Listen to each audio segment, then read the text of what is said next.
Yes, well, the inspiration behind the piece of work in that the National Library have got it's around refugees and really the just horrendous journeys that people have to take in order to find some safety. I mean, people are fleeing from just untold horrors. They're not leaving because they just fancy a change. They are leaving because they have to. They have absolutely no option. And crossing the sea in boats that really shouldn't even be on the sea, just pushed out basically, and often pushed back as well when they find somewhere. It's unimaginable to me. So it was just trying to portray that a little bit. Would you do this? Would you step into this boat? This is a boat on an unpredictable sea. You don't know what's quite happening in there. Absolutely jam-packed with people.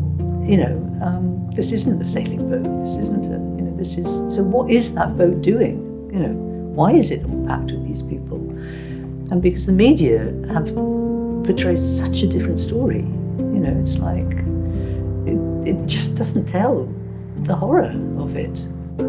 Just put yourself in these shoes, please. Yeah, just think about it. It's a painting, basically, but I'm quite liberal with how I use things. So it's basically, I think it's acrylic on canvas mainly, but I will use like different pigments and I'll spray oil or different things onto the canvas as well and work on it flat, often, on the floor or something, so that the paints and things move around in a very unpredictable way. All my work's around conflict and the impact of war and oppression and social injustice. But I have worked with refugees in different camps. I'm hoping audiences, when they look at my work, will actually, it's quite tricky really, because I don't want to sort of ram things down people's throats, but it's just trying to question things and just, what is happening here and what's going on. Why are they bombing a library? Why am I painting something, for the audience to question, why is she painting about a bombed out library? And then you think, well, why would anyone bomb a library? So trying to get that questioning of what's going on here, and then hopefully see things in a slightly different way. I have worked really as a sculptor most of my working life in different ways with a lot of different materials, and I love the physicality of sculpture and the processes.